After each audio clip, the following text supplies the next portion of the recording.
Among the golden sands of the Judean desert, hidden for 2 millennia in ancient caves, lies one of the most mysterious and controversial manuscripts in biblical history. A book so extraordinary that it was deliberately removed from the pages of the Bible as we know it today. This is the Book of Jubilees, also known as the Little Genesis, a text that promises to unveil secrets kept hidden since the foundation of the world. Imagine being present at the moment when Moses ascended Mount Sinai. As recorded in Exodus 24, he remained on the mountain for 40 days and 40 nights, enveloped in divine glory. We all know the story of the tablets of the law that he received. But what if there was more? What if during those 40 days, God revealed not only the 10 Commandments, but profound secrets about creation, angels, and the fate of humanity? The Book of Jubilees claims exactly that.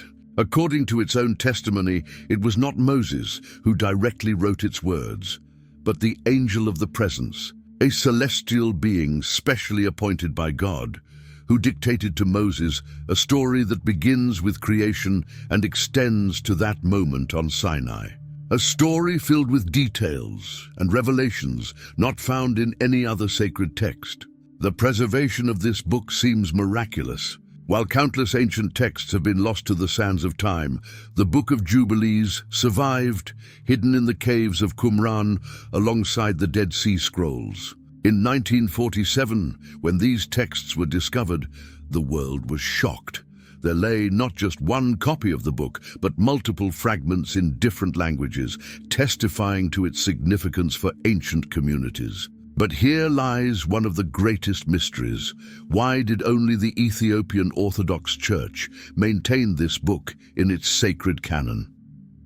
Of all the Christian churches spread across the globe, only this ancient African community preserved the Book of Jubilees as inspired scripture. What did they know that the rest of Christendom chose to forget? The history of the Ethiopian church takes us back to apostolic times. In the book of Acts, chapter 8, we read about the encounter between Philip and the Ethiopian eunuch, a moment that marked the beginning of Christianity in Africa. This ancient lineage of faith, which dates back to the early days of the church, kept alive a knowledge that other traditions chose to suppress. The very title of the book, Jubilees, points to an understanding of time that transcends our common perception. Based on the biblical concept of the year of Jubilee, every 49 years, the book presents history as a precise sequence of divine cycles, each carrying its own meaning and purpose within God's plan. But the most intriguing aspect of the Book of Jubilees is its claim of direct divine origin. The text asserts that it was dictated by an angel of the presence, a special category of celestial being that serves directly before the throne of God. This was not an ordinary angel, but a messenger specifically designated to reveal divine secrets to Moses. The manuscript tells us that this angel not only dictated the story, but also showed Moses visions of the past and the future. It was as if the prophet were watching a divine movie, witnessing the creation of the world, the Garden of Eden, the fall of the angels, the flood, everything in vivid detail that goes far beyond the account in Genesis. What makes this book particularly fascinating is how it fills in the gaps that have always intrigued readers of the Bible. Why did God choose Israel? What was life like before the flood? What is the true nature of angels? Where did evil come from? The Book of Jubilees offers detailed answers to these and many other questions that the biblical text merely suggests. However, this expanded knowledge came at a price. The book was deemed too dangerous to be included in the canonical Bible. Its revelations about the celestial realms, its detailed prophecies, its precise chronology, all of this was judged as potentially disturbing to the faith of ordinary believers. Perhaps the most provocative aspect of the Book of Jubilees is its insistence that there is a divine order permeating all of creation, a harmony between heaven and earth, between time and eternity, between the visible and the invisible. This is not just a collection of ancient stories, but a key to understanding the very fabric of reality as planned by God. The manuscript challenges our traditional understanding of the scriptures by presenting a narrative that intertwines the natural with the supernatural, the historical with the prophetic, the earthly with the celestial. Its pages invite us to contemplate a universe far more vast and complex than we have ever imagined. And so, this ancient text continues to intrigue us. Its revelations, preserved through the millennia, seem more relevant today than ever. In a world desperately seeking to understand its place in the divine plan, the Book of Jubilees offers a unique and challenging perspective that makes us question everything we thought we knew about our sacred history. The year is 363 AD. In the city of Laodicea, a group of religious leaders gathers to make one of the most controversial decisions in the history of Christianity. The atmosphere is tense. In the hands of these men rests the fate of various sacred texts, including a particularly disturbing manuscript, the Book of Jubilees. The Council of Laodicea was not merely an administrative meeting, it was a decisive moment for the young Christian faith, which struggled to maintain its doctrinal purity in a world rife with heresies and false teachings. As the book of Proverbs reminds us, in the multitude of counselors there is safety. But what happens when these counselors decide that certain truths are too dangerous to be known? The decision to ban the Book of Jubilees was not made lightly. The text contained revelations that the church leaders considered potentially dangerous for the faith of ordinary believers. It wasn't a question of falsehood. Paradoxically, it was the extraordinary nature of its revelations that most concerned the elders of the church. Among the most alarming reasons for its exclusion was the content deemed too dangerous. The book spoke of a complex celestial hierarchy, of interactions between angels and humans, of hidden knowledge, and of a cosmology that went far beyond the simplicity of the text of Genesis. In a world where the church was battling Gnosticism and other mystical heresies, these revelations seemed dangerously close to the kind of esoteric knowledge they were trying to combat. The apparent contradictions with the accepted text of Genesis represented another serious point of concern. While the first book of the Bible presents a direct and succinct account of creation, the Jubilees expand this narrative with surprising details. The issue was not whether these details were true or false, but whether their revelation would be beneficial for the church as a whole. The book presented additional information about creation that went far beyond the traditional biblical account. It spoke of the creation of angels on the first day, described different categories of celestial beings, and detailed aspects of creation that found no parallel in any other sacred text. This expansion of the creation narrative raised delicate questions about the nature of divine revelation. One of the most controversial aspects was the different calendar presented in the Book of Jubilees. Instead of the traditional lunar calendar used by the Jews, the book proposed a solar calendar of 364 days, divided into perfect weeks. This was not just a matter of mathematics, it was a fundamental redefinition of sacred time that could affect the celebration of all religious festivals. The angelic hierarchy described in the book was particularly problematic. While the Bible mentions angels in general terms, the Jubilees presented a complex celestial structure, with different orders of angels, each with specific functions in the administration of the universe. This level of detail about the spiritual world was considered potentially disturbing for the faithful. The manuscript also contained revelations about the spiritual world that the church leaders deemed beyond the comprehension of the average believer. It detailed interactions between angels and humans, described spiritual battles in the heavenly realms, and offered insights into the nature of evil that could easily be misinterpreted.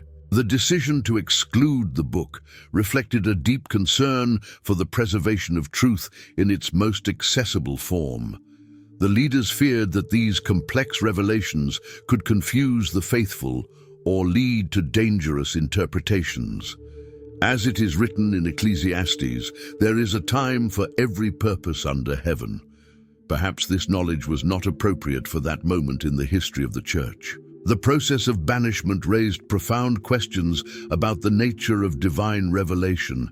If this knowledge truly came from God, as many believed, why did it need to be suppressed? The answer seemed to lie in the very nature of spiritual knowledge. Not all truth is suitable for all times and all people.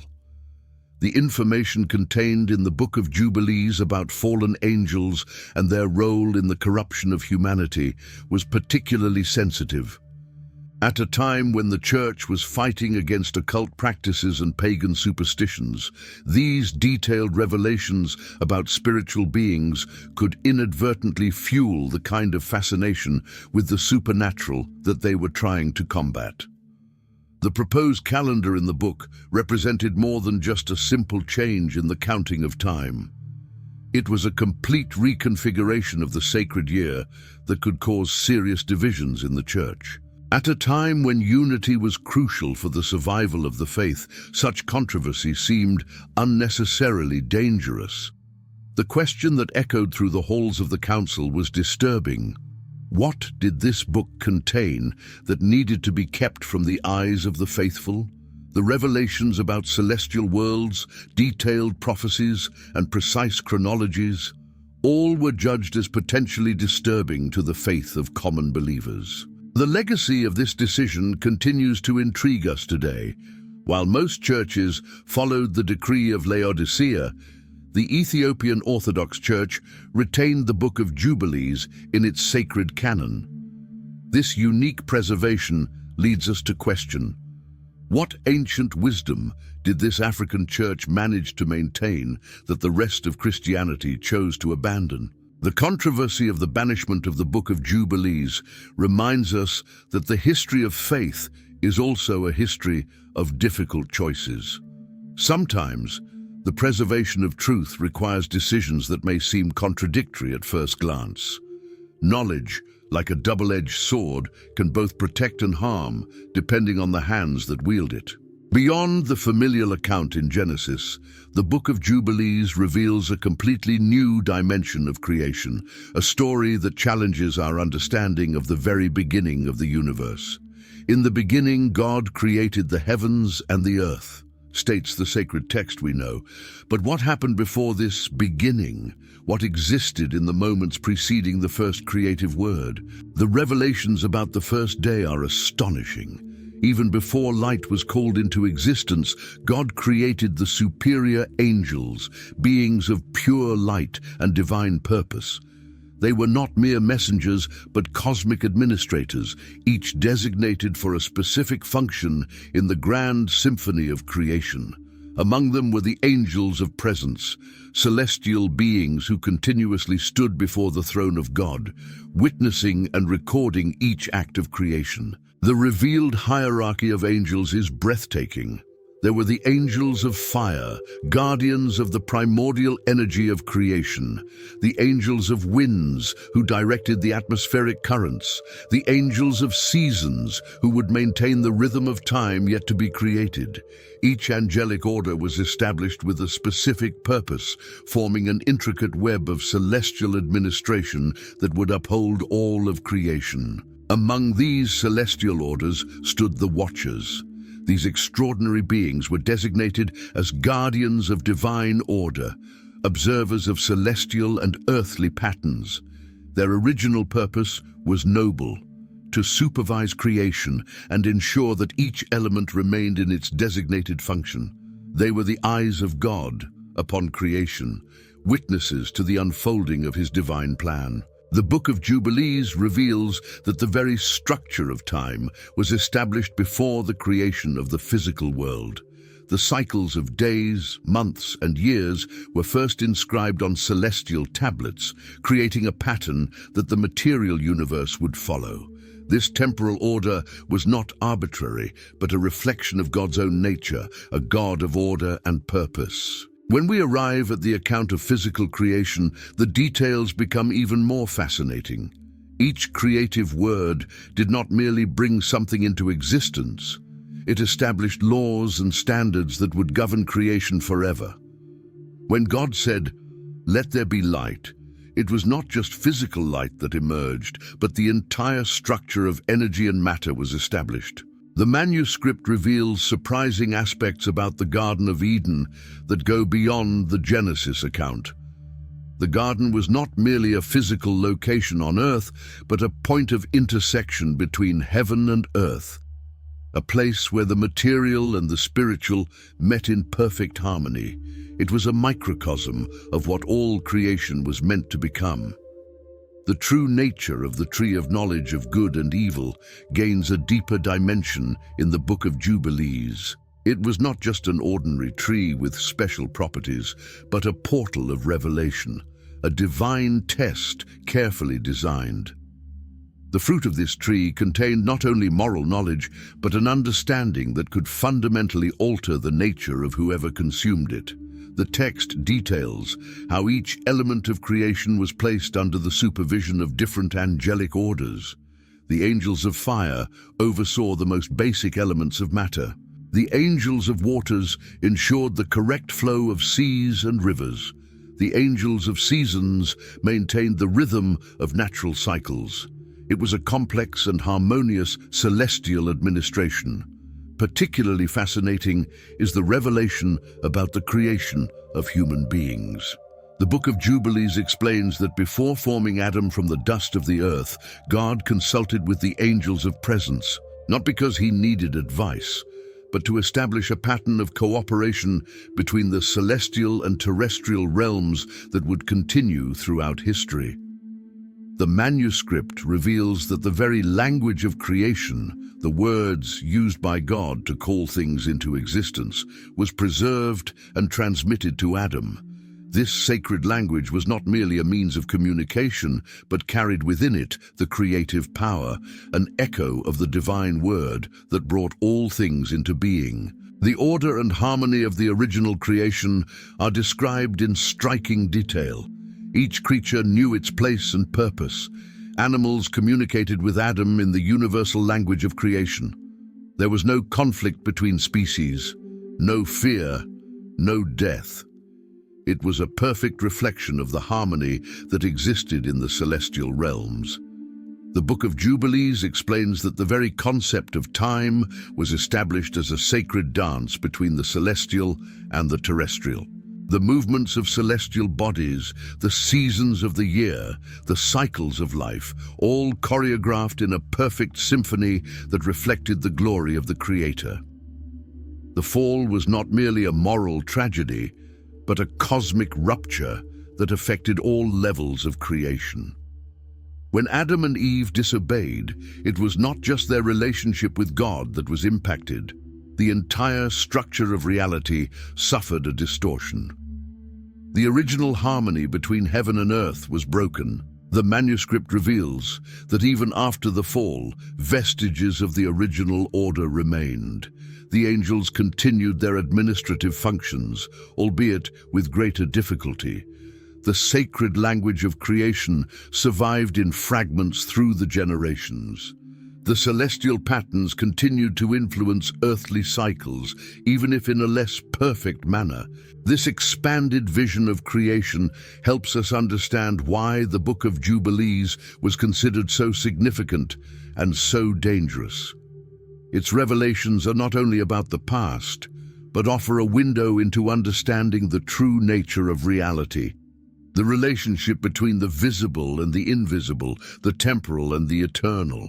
Among all the revelations contained in the Book of Jubilees, perhaps none is as disturbing as the story of the fallen angels.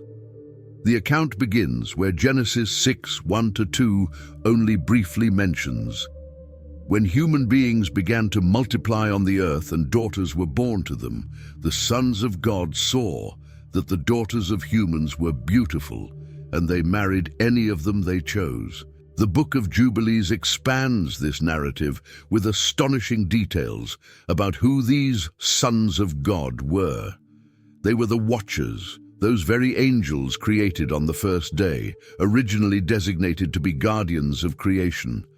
Their fall was not an impulsive act, but a deliberate decision that would forever alter the course of human history. These celestial beings, endowed with free will just like humans, began to observe the beauty of the daughters of men with an interest that transcended their original mission. The manuscript reveals that 200 of these watchers made a solemn pact among themselves, vowing to descend to earth to take these women as wives.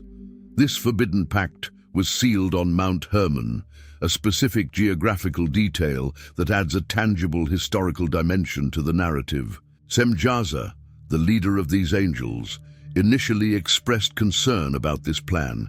He feared that, as the leader, he would bear sole responsibility for this sin before God. To ensure that all would equally share the burden of responsibility, he made the 200 watchers take a mutual oath, binding their eternal fates to this fateful decision. The description in the Book of Jubilees regarding the birth of the Nephilim is much more detailed than the brief verse in Genesis 6:4. The Nephilim were on the earth in those days, and also afterward, when the sons of God went to the daughters of humans and had children by them.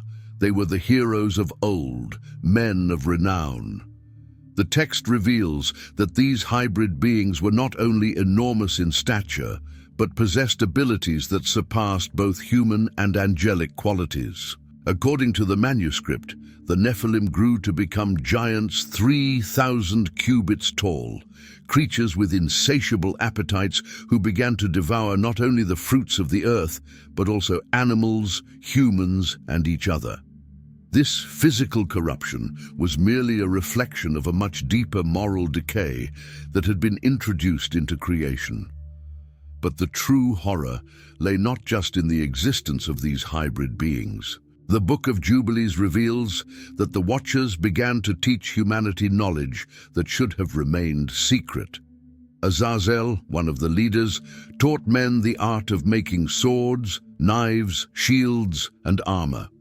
He taught them about the metals of the earth and how to work with them, about precious jewels and how to adorn themselves. Other angels transmitted equally forbidden knowledge. Semjaza taught enchantments and the cutting of roots.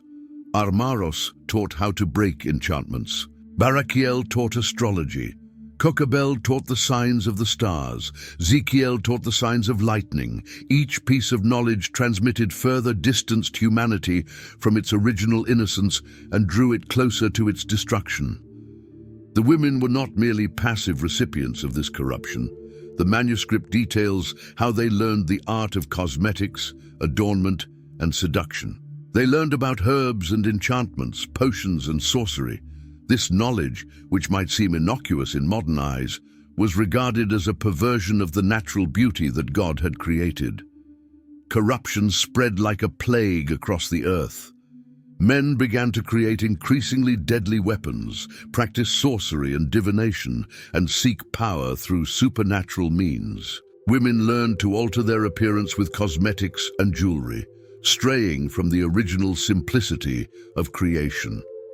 Human society transformed into something unrecognizable in the eyes of its creator.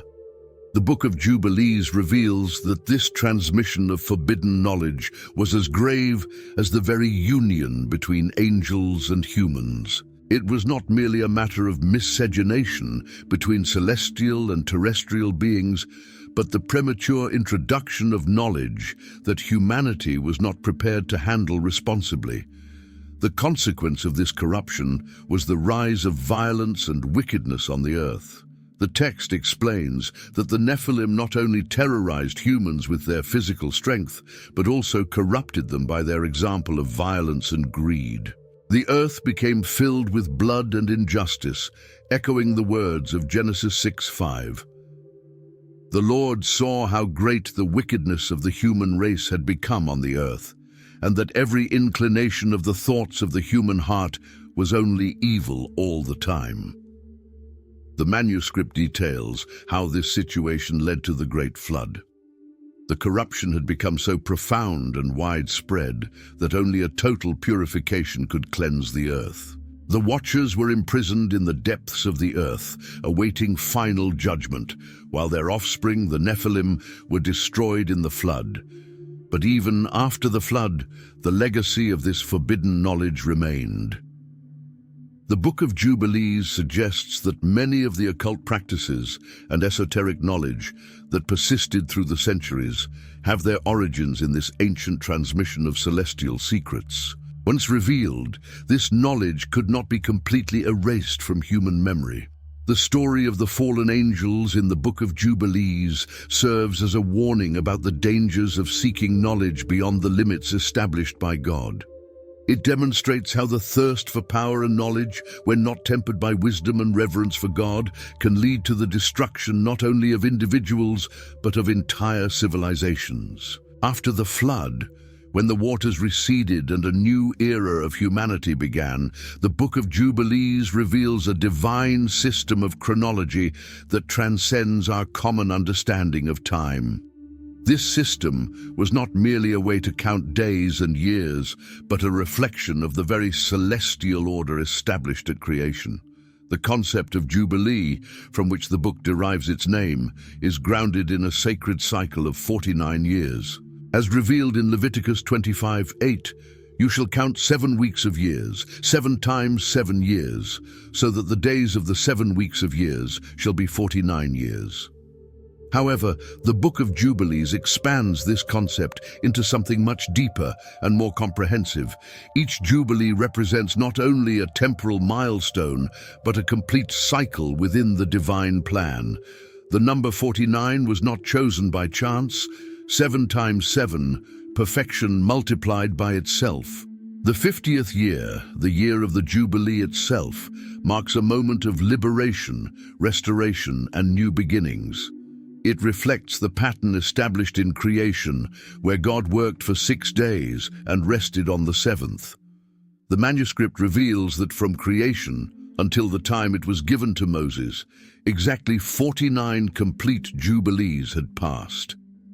This precise chronology was not merely a reckoning of time, but a demonstration of divine sovereignty over human history.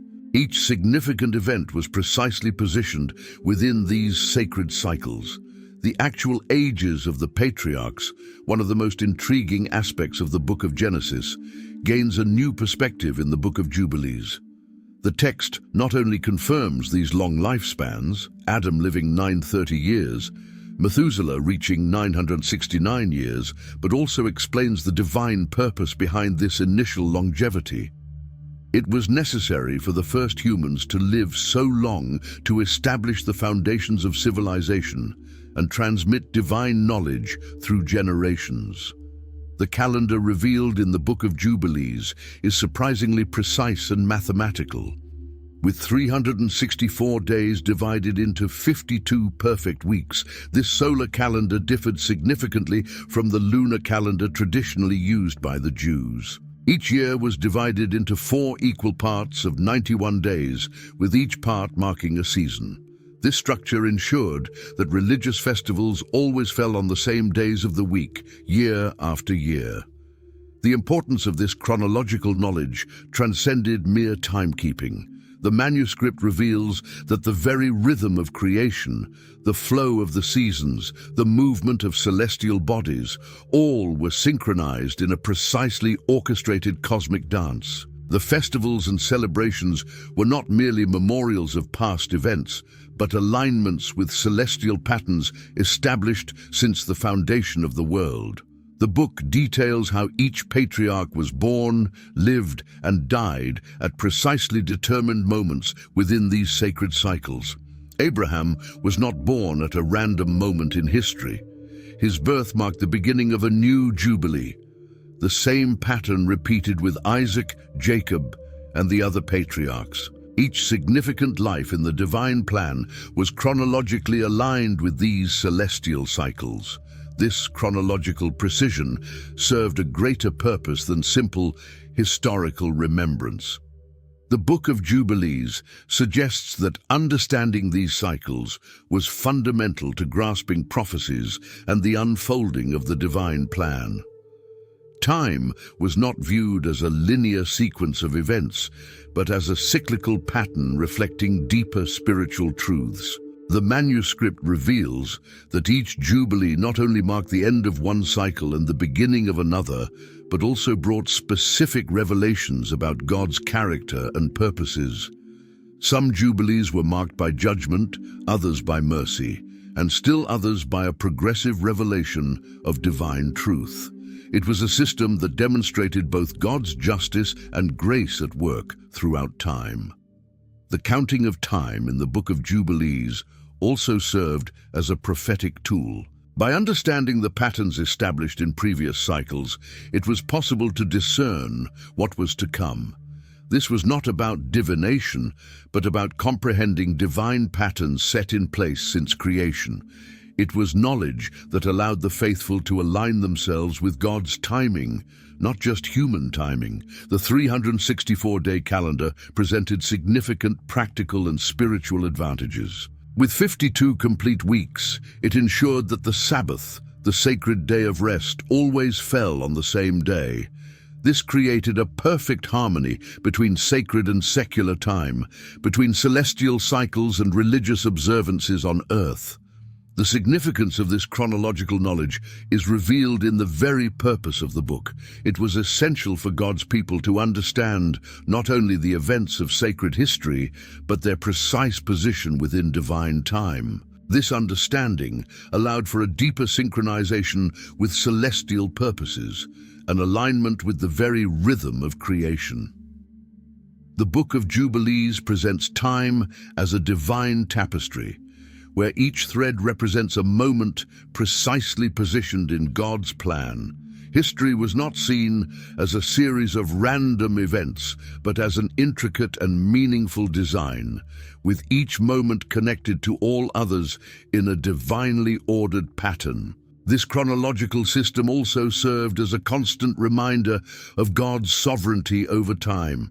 In a world where pagan cultures worshipped the sun, moon, and stars, the Jubilee calendar demonstrated that these celestial bodies were merely servants of the true God, markers of a time he established from the beginning. The revelation of hidden pacts in the Book of Jubilees opens a window to dimensions previously unknown in the relationship between God and humanity. Beyond the well-known covenants recorded in canonical scriptures, the manuscript reveals a series of additional alliances that shape our understanding of sacred history. The covenant with Noah, for example, gains depth and complexity in the Book of Jubilees. While Genesis speaks of the rainbow as a sign of God's promise never to destroy the earth with water again, the manuscript unveils further aspects of this sacred agreement. Noah received specific instructions on how future generations should live, including prohibitions against consuming blood and regulations regarding justice and morality that were to govern the new post-Diluvian era. This expanded Noachian covenant established not only promises from God to humanity, but also specific obligations of humankind to their Creator. The text elaborates on how Noah instructed his sons regarding these ordinances, laying the groundwork for what would later be known as the Noachide laws, a universal moral code that, according to Jewish tradition, applies to all humanity. The manuscript reveals that even before Abraham, there were pacts established with earlier patriarchs that paved the way for the great Abrahamic covenant.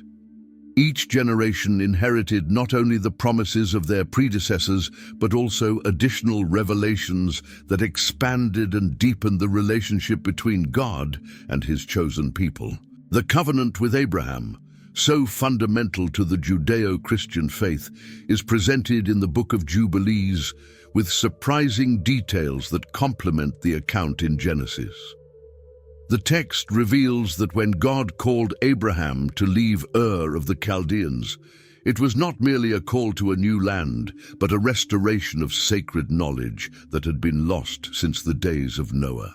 Abraham received not only promises regarding his descendants and land, but also revelations about celestial cycles, sacred times, and the true language of creation.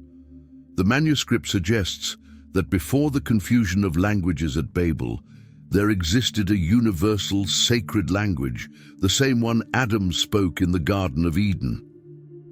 This language was not just a means of communication, but carried the essence of divine truth. The Book of Jubilees reveals that the dispersion at Babel was not merely a confusion of tongues, but a divine protective measure.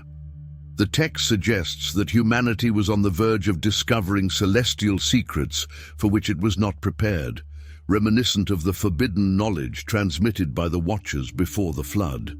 The manuscript details a series of smaller pacts made with various patriarchs, each contributing to the progressive development of divine revelation. These pacts did not contradict the main covenants, but complemented them, providing structure and direction for each generation in its own historical context. The preservation of these pacts through generations was not merely a matter of oral memory or written records. The Book of Jubilees reveals that certain families were specifically designated as guardians of different aspects of sacred knowledge. This system of preservation ensured that nothing was lost, even during periods of widespread apostasy. The text also reveals that each covenant was connected to specific times in the sacred calendar.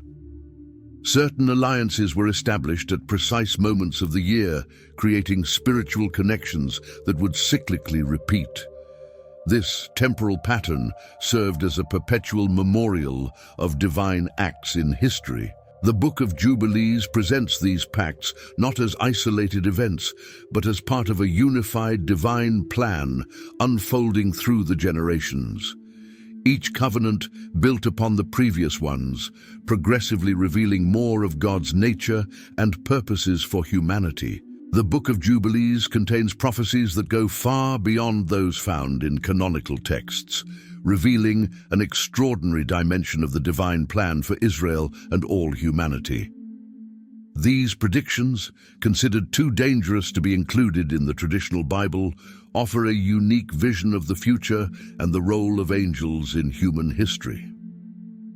The prophecies about Israel's future begin with a surprising revelation about the divine purpose in choosing this people. The manuscript reveals that even before the creation of the world, God had determined that among all nations, Israel would be his special portion. This choice was not arbitrary, but part of a cosmic plan that involved both the earthly and the heavenly realms. The prophetic text details how Israel's history would be marked by cycles of obedience and rebellion, each cycle lasting exactly one jubilee. These periods were not merely temporal markers, but represented specific phases in the spiritual development of the chosen people. Each cycle would bring its own trials and revelations, gradually shaping the nation for its ultimate purpose. The war between good and evil is presented in the Book of Jubilees not only as a terrestrial conflict, but as a cosmic battle that began in the heavens and continues to unfold on earth. The manuscript reveals that each nation has angels assigned to guide it, but only Israel is under the direct supervision of God. This celestial structure explains many of the historical conflicts between Israel and neighboring nations. According to the text, angels are not mere observers of human history, but active participants in its unfolding. Every significant event on earth has its counterpart in the heavenly realm. The physical battles fought by Israel were reflections of much greater spiritual conflicts occurring in celestial spheres. This revelation gives new meaning to the struggles and victories of the chosen people. Particularly notable is the prophecy about the last days, which the Book of Jubilees presents in both specific and symbolic terms. The manuscript speaks of a period of great tribulation lasting exactly 7 jubilees, during which humanity would face unprecedented trials. This time would be marked by signs in the heavens and on earth, with the angels themselves intervening in visible ways in human history. The prophetic text reveals that during this final period, the hidden knowledge transmitted by the watchers before the flood would resurface in a transformed manner. Humanity would reach levels of knowledge and technological power that resembled ancient magic, but this time, as part of the divine plan for the last days. This revelation sheds interesting light on the technological advancements of our own era. The prophecies in the Book of Jubilees speak of a final restoration that transcends a mere return to a previous state. The manuscript describes a complete transformation of reality, where the celestial and earthly kingdoms would draw near to each other again, reminiscent of the original condition in the Garden of Eden. This new era would be marked by perfect harmony between celestial cycles and life on earth. Israel's role in this cosmic drama is described in surprisingly detailed terms. The chosen people would not only serve as an example for other nations, but also as a catalyst for the transformation of all creation. The prophecies speak of a moment when the sacred knowledge preserved by Israel would be crucial for humanity's survival during the last days. The manuscript reveals that the festivals and celebrations established by God were not just memorials of the past, but prophetic rehearsals of future events. Each festival contained a pattern that would repeat on a cosmic scale in the last days.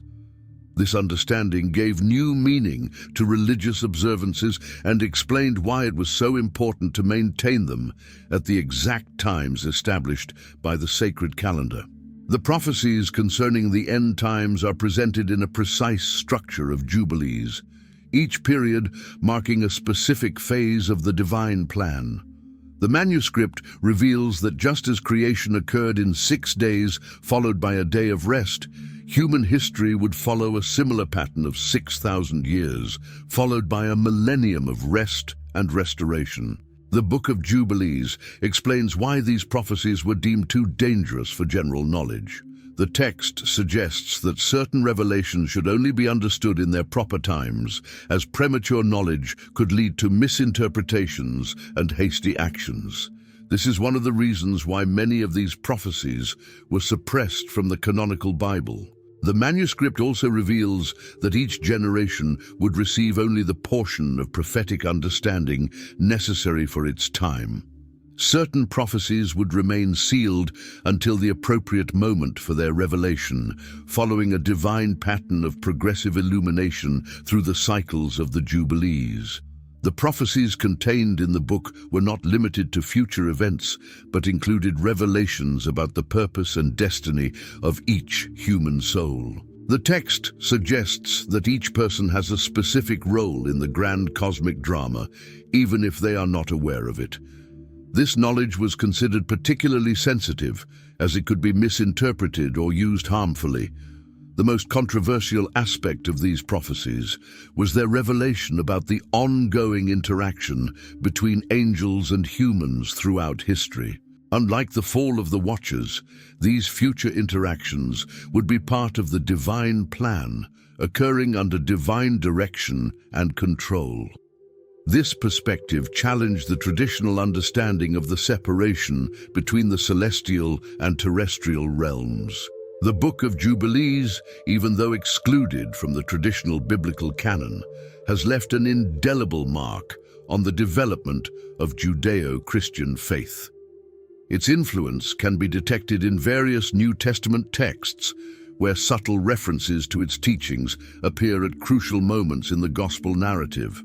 When the Apostle Paul writes about principalities and powers in heavenly places, he echoes the complex angelic hierarchy described in Jubilees. The letter of Jude makes a direct reference to the tradition of fallen angels, a narrative that finds its most detailed expression in this forbidden book. These hidden citations are not mere coincidences. They indicate that the early Christians were familiar with these ancient traditions. In the canonical texts, we find reflections of the truths preserved in Jubilees. The concept of spiritual warfare, the idea of guardian angels of nations, the significance of sacred temporal cycles, all these themes appear in the Bible more subtly, like echoes of a deeper knowledge that has been partially suppressed. The Ethiopian Orthodox Church, which has kept the Book of Jubilees as part of its sacred canon, has developed a unique understanding of sacred history. Its liturgy, traditions, and worldview are profoundly influenced by this ancient text. This preservation was no accident. It reflects an ancient wisdom that recognized the value of this knowledge for future generations. The manuscript remains relevant today because it addresses fundamental questions that still intrigue us: the origin of evil, the nature of sacred time, the divine purpose in human history. Its revelations about the interaction between the celestial and terrestrial realms provide a unique perspective on contemporary events. The suppression of the Book of Jubilees did not fully erase its impact. Throughout the centuries, its truths continued to influence religious thought, even if indirectly. Modern scholars increasingly recognize its importance in understanding the development of early Judaism and Christianity. The ultimate legacy of the Book of Jubilees lies not only in its specific revelations, but in its central message. There is a divine order that permeates all creation, from the greatest to the least, from the celestial to the earthly. This fundamental truth continues to resonate through the ages, challenging us to look beyond the surface of reality. Beloved, we have just delved into one of the greatest mysteries of biblical history. The Book of Jubilees challenges us to expand our understanding of sacred history and makes us question, how much more is there for us to learn about God's purposes? Have you ever stopped to think about why certain truths have been hidden throughout history? How would our faith look if we had access to all the knowledge that our spiritual ancestors possessed? Now is the time to deepen your spiritual understanding. Why not start studying the scriptures with a fresh perspective, seeking out hidden connections and deeper meanings? If this content has touched your heart and sparked your thirst for more knowledge, don't keep it to yourself. Share it with those you love. Sometimes, a simple message can be the beginning of a transformative spiritual journey. Click the subscribe button now and turn on the notification bell. Every week we bring you content like this, revealing the profound mysteries of the scriptures that can transform your spiritual life. And don't forget to leave a comment. Which revelation from the Book of Jubilees impacted you the most? Your participation enriches our community and helps us create even more relevant content for your life. We'll see you in the next video, where we'll continue to uncover the hidden mysteries of God's Word. May the peace of the Lord be with you all.